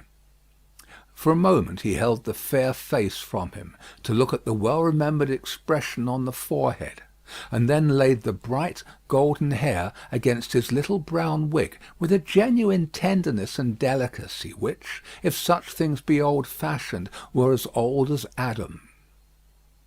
The door of the doctor's room opened, and he came out with Charles Darnay. He was so deadly pale, which had not been the case when they went in together, that no vestige of colour was to be seen in his face. But in the composure of his manner he was unaltered, except that to the shrewd glance of Mr. Lorry it disclosed some shadowy indication that the old air of avoidance and dread had lately passed over him like a cold wind. He gave his arm to his daughter, and took her downstairs to the chariot which Mr. Lorry had hired in honour of the day. The rest followed in another carriage, and soon, in a neighbouring church, where no strange eyes looked on, Charles Darnay and Lucy Manette were happily married. Besides the glancing tears that shone among the smiles of the little group when it was done, some diamonds, very bright and sparkling, glanced on the bride's hand, which were newly released from the dark obscurity of one of Mr. Lorry's pockets. They returned home to breakfast, and all went well, and in due course the golden hair that had mingled with the poor shoemaker's white locks in the Paris garret were mingled with them again in the morning sunlight on the threshold of the door at parting. It was a hard parting, though it was not for long. But her father cheered her, and said at last, gently disengaging himself from her enfolding arms, "Take her, Charles, she is yours." And her agitated hand waved to them from a chaise window, and she was gone. The corner being out of the way of the idle and curious, and the preparations having been very simple and few, the doctor, Mr. Lorry, and Miss Pross were left quite alone. It was when they turned into the welcome shade of the cool old hall that Mr. Lorry observed a great change to have come over the doctor, as if the golden arm uplifted there had struck him a poisoned blow. He had naturally repressed much, and some revulsion might have been expected in him when the occasion for repression was gone. But it was the old scared lost look that troubled Mr. Lorry, and through his absent manner of clasping his head and drearily wandering away into his own room when they got upstairs, Mr. Lorry was reminded of Defarge, the wine-shop keeper, and the starlight ride. "I think," he whispered to Miss Pross, after anxious consideration, "I think we had best not speak to him just now, or at all disturb him. I must look in at Tellson's, so I will go there at once, and come back presently. Then we will take him a ride into the country, and dine there, and all will be well." It was easier for Mr. Lorry to look in at Tellson's than to look out of Tellson's. He was detained 2 hours. When he came back, he ascended the old staircase alone, having asked no question of the servant. Going thus into the doctor's rooms, he was stopped by a low sound of knocking. "Good God!" he said with a start, "what's that?" Miss Pross, with a terrified face, was at his ear. "Oh me! Oh me! All is lost!" cried she, wringing her hands. "What is to be told to Ladybird? He doesn't know me, and is making shoes." Mr. Lorry said what he could to calm her, and went himself into the doctor's room. The bench was turned towards the light, as it had been when he had seen the shoemaker at his work before, and his head was bent down, and he was very busy. "Dr. Manette, my dear friend, Dr. Manette!" The doctor looked at him for a moment, half inquiringly, half as if he were angry at being spoken to, and bent over his work again.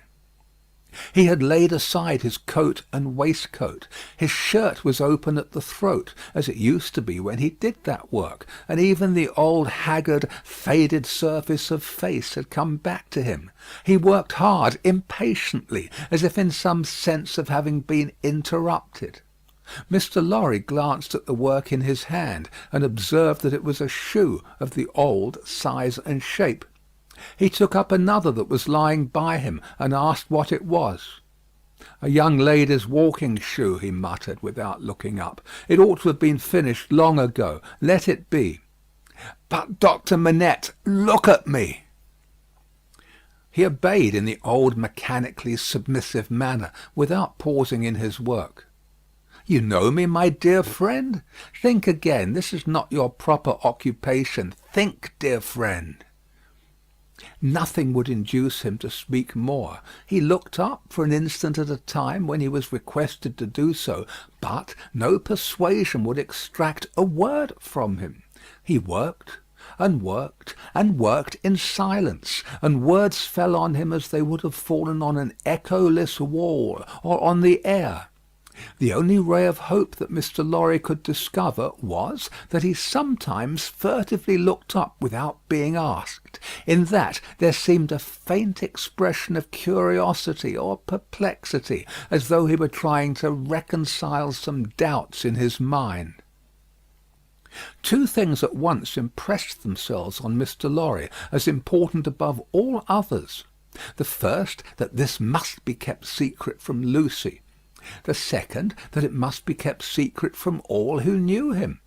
In conjunction with Miss Pross, he took immediate steps towards the latter precaution, by giving out that the doctor was not well and required a few days of complete rest. In aid of the kind deception to be practised on his daughter, Miss Pross was to write describing his having been called away professionally, and referring to an imaginary letter of 2 or 3 hurried lines in his own hand, represented to have been addressed to her by the same post. These measures, advisable to be taken in any case, Mr. Lorry took in the hope of his coming to himself. If that should happen soon, he kept another course in reserve, which was to have a certain opinion that he thought the best on the doctor's case. In the hope of his recovery, and of resort to this third course being thereby rendered practicable, Mr. Lorry resolved to watch him attentively, with as little appearance as possible of doing so. He therefore made arrangements to absent himself from Tellson's for the first time in his life, and took his post by the window in the same room. He was not long in discovering that it was worse than useless to speak to him, since, on being pressed, he became worried. He abandoned that attempt on the first day, and resolved merely to keep himself always before him, as a silent protest against the delusion into which he had fallen, or was falling. He remained therefore in his seat near the window, reading and writing, and expressing in as many pleasant and natural ways as he could think of that it was a free place. Dr. Manette took what was given him to eat and drink, and worked on that first day until it was too dark to see. Worked on half an hour after Mr. Lorry could not have seen for his life to read or write. When he put his tools aside as useless until morning, Mr. Lorry rose and said to him, "Will you go out?"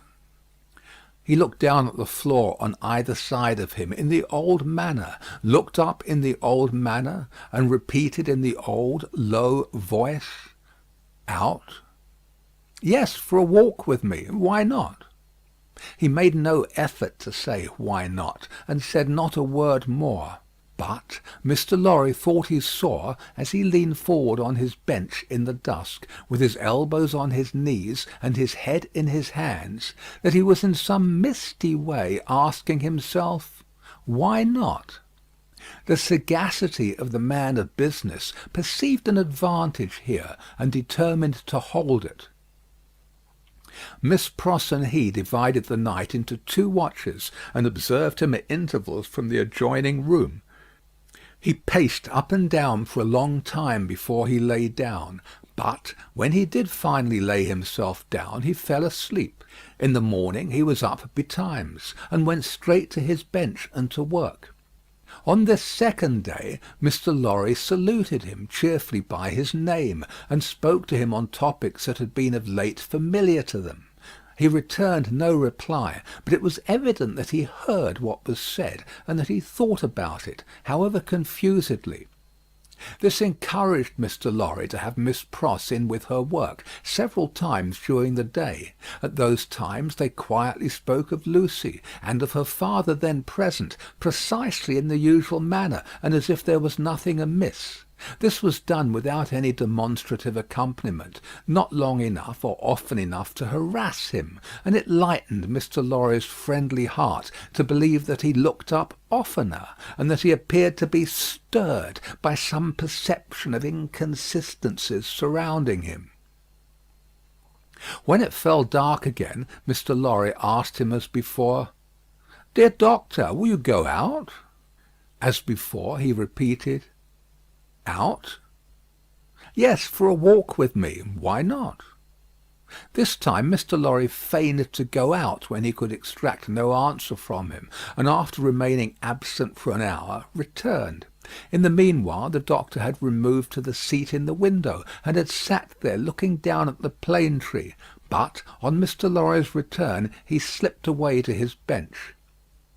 The time went very slowly on, and Mr. Lorry's hope darkened, and his heart grew heavier again, and grew yet heavier and heavier every day.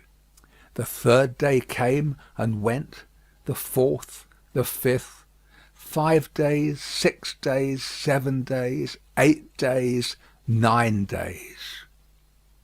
With a hope ever darkening, and with a heart always growing heavier and heavier, Mr. Lorry passed through this anxious time. The secret was well kept, and Lucy was unconscious and happy. But he could not fail to observe that the shoemaker, whose hand had been a little out at first, was growing dreadfully skilful, and that he had never been so intent on his work, and that his hands had never been so nimble and expert as in the dusk of the 9th evening.